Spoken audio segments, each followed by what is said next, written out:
Hello students, this is the third question of sheet 3 and this question is quite complicated. इसमें थोड़ा सा आप अपना दिमाग लगाइएगा, उसके बाद ही इस वीडियो को आगे देखिएगा।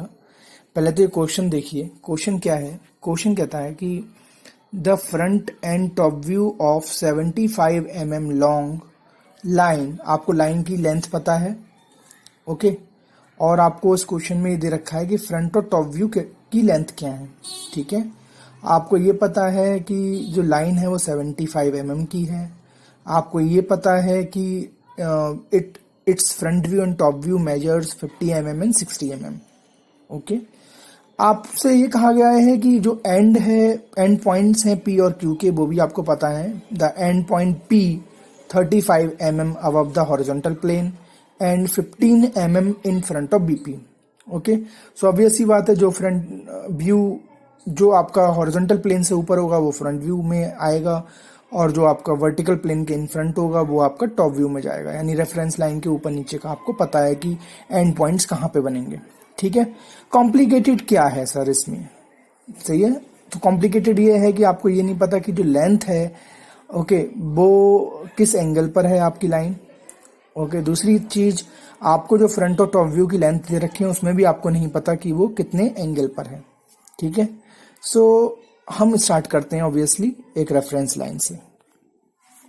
सो we will draw a reference line X Y. सबसे पहला काम तो आपको यही करना है, सबसे आसान चीज है, रेफरेंस लाइन ड्रॉ कर लीजिए, ओके। दूसरा, अब आपको पता है कि जो आपका पी क्यू लाइन है, इसका एंड पॉइंट पी जो है वो 35 mm है हॉरिजॉन्टल प्लेन से। तो ऑब्वियस सी बात है, if it is 35 mm above the horizontal plane then it must be in front, okay। so अगर मैं इसे unwrap करूंगा then I will have this in above the horizontal above the reference line, so I will get this line, this point 35 mm, ठीक है। Likewise जो second point है जो आपको in front of BP है, it is only 15 mm, ठीक है। So you are getting the simple line which is parallel to reference line, okay। Now अब आपको इस क्वेश्चन में दे क्या रखा है? इस क्वेश्चन में आपको ये पता है कि लेंथ कितनी है, okay। You know the length of the front view and top view। तो ऑब्वियस ही बात है, आपको पता है फ्रंट व्यू हमेशा above the reference line बनते हैं एंड टॉप व्यू हमेशा below the reference line बनते हैं, ठीक है। तो इसी का हम जो है एडवांटेज लेंगे। और अब ऑब्वियस ही बात है, जब हम जो है लास्ट क्वेश्चन कर रहे थे तो आपने लास्ट क्वेश्चन में देखा था कि जो मेरा फ्रंट व्यू बना था, ठीक है, जो मेरा फ्रंट व्यू बना था वो कैसे बना था, यहाँ से लेकर यहाँ तक की डिस्टेंस को मैंने मेजर किया था और फिर एक आर्क लगाई थी, ओके। सो अगर मैं इस डिस्टेंस को मेजर करता हूँ, इस डिस्टेंस को मेजर करता हूँ, तो वो सेम ही आएंगी, ठीक है। तो यही पर्सपेक्टिव हम जो यहाँ पे जो है फॉलो करेंगे। मुझे ये पता है कि जो लेंथ है वो कितनी है, बट मुझे ये नहीं पता कि इसका एंगल कितना है। So I can't make the top view और फ्रंट व्यू लाइक कि मुझे जो समझ में आता है उसके अकॉर्डिंग करूं। तो मैं क्या करूंगा, मुझे ये पता है कि इसकी लेंथ कितनी है। मान लीजिए 50 mm अगर इसके फ्रंट व्यू की लेंथ है, then I can draw the measurements from this point to this point only and I can draw a arc, okay. ये मैं कर सकता हूं। तो वही चीज मैंने इस क्वेश्चन में करने की कोशिश करी है। सो इस क्वेश्चन में हम क्या करेंगे, इस क्वेश्चन में पहला जो दे रखा है वो दे रखा है P Q measures 50 mm and 60 mm respectively.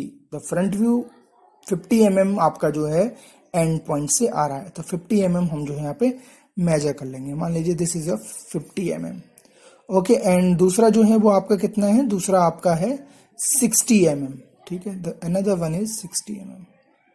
सो हमने जो है फ्रंट व्यू और टॉप व्यू के जो एंड पॉइंट्स हैं मेजर कर लिया है, ठीक है।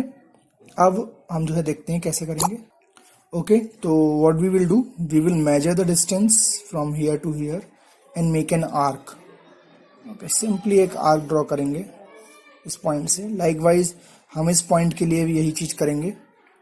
इस डिस्टेंस को आप मेजर कर लीजिए, okay, and make an arc. Obvious सी बात है, ये जो आर्क है ये इनडेफिनेटली जाएगा, ओके। आपको नहीं पता ये कहाँ तक जाएगा, ठीक है। But you know one thing, what, कि जो भी हम आर्क अब तक लगाते आए हैं ये ऊपर तक जो है ड्रॉ होता है, ठीक है।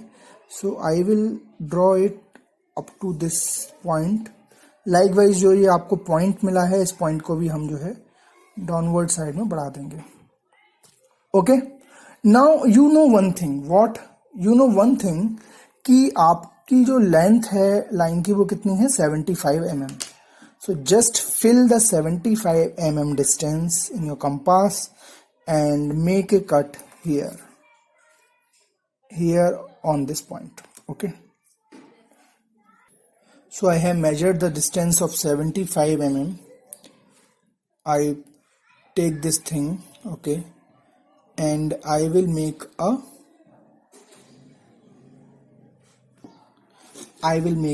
cut. Okay, so you will have this point here, and likewise मैं यहाँ से लेकर यहाँ तक की जो डिस्टेंस मेजर करूँगा ये भी 75 mm करूँगा, and it will cut somewhere on this line। मान लीजिए it will cut somewhere here। okay, actually मैंने डिस्टेंसेस जो है मेजर नहीं करके ली हैं, इसलिए मेरा कंपास ले नहीं रहा है इस डिस्टेंस को। लेकिन if I will take this point, then surely I will have this line under my range. ठीक है, तो आपको इससे क्या हुआ, इससे आपको एक पॉइंट मिल गया, और इस पॉइंट को आप जब ड्रॉ करोगे then you will have your true length and the true inclination. Okay, likewise आपको ये जो लाइन है ये आपको एक पॉइंट मिल गया, and you will have your true inclination and true length। ठीक है, और ऑब्वियस सी बात है, मैं अब तक क्या करता आ रहा था, मैं इस पॉइंट से एक हॉरिजॉन्टल लाइन ड्रॉ करता आ रहा था। लाइकवाइज मैं इस लाइन से एक हॉरिजॉन्टल लाइन ड्रॉ करूंगा, और ऑब्वियस सी बात है ये लाइन मेरे इस कंपास के थ्रू मारे गए आर्क पे कहीं ना कहीं कट कर रही होगी। So this will be my 50 mm line, and likewise it will come here, and this will be my another line। ठीक है, so you can get the inclination of the top view, you can get the inclination of the front view, and we can measure all the distances। So this is how we can do such type of questions। okay, if we know the fragments of the questions, I have already told। ठीक है, सो आप लोग जो हैं ये sheets try करने की कोशिश कीजिए, and I am very much sure कि आप जो है बना पाएंगे। सो ये शीट्स हमारी कंप्लीट हो चुकी हैं, प्रोजेक्शंस ऑफ लाइंस कंप्लीट हो चुका है। इसके बाद आपका जो है प्रोजेक्शन ऑफ प्लेन्स स्टार्ट होगा, एंड ऑब्वियस ही बात है प्रोजेक्शन ऑफ प्लेन्स में भी सिमिलर चीज़ें ही हैं। पहले प्लेन्स एक्चुअली 2 डायमेंशनल एंटिटी हैं, और प्लेन्स ऑब्वियस ही बात है हॉरिजॉन्टल प्लेन और वर्टिकल प्लेन के पहले तो पैरेलल होंगे, and when we will inclined it with both the planes, then you will get the same projections like this. जो हमने प्रोजेक्शन ऑफ लाइंस के लिए हमें मिले हैं, ऐसे ही हमें प्रोजेक्शन ऑफ प्लेन्स के लिए मिलेंगे। बस इतना चीज ध्यान रखें, जो भी प्रोजेक्शंस हमारे बन के आ रहे हैं वो कहीं बाहर से नहीं आ रहे हैं, they all are coming from the entity itself. Okay, आप इसमें भी देख लीजिए, जितने भी आपके प्रोजेक्शंस बन के आए हैं वो सेम एंटिटी से ही बन के आए हैं। ठीक है, सो आप उस चीज को ध्यान रखें, और जो भी हमारे प्रोजेक्शंस बनेंगे वो उसी एंटिटी से बनेंगे। ऑब्वियस ही बात है, if some original entity is inclined, then you will observe it in the reduced length, but by just observing you can't tell at how much angle it is and how much length it is having। So when we will trace it onto the paper, only then we can define at how much angle and how much how much length it is। ठीक है, so ये तब के लिए है, मान लीजिए कोई एक जो है आपका कस्टमर आपसे चाहता है कि मुझे इस तरीके का प्रोजेक्शन चाहिए, then you must understand that what projection it will come out from the question and from the perspective of the customer। चलिए, थैंक यू।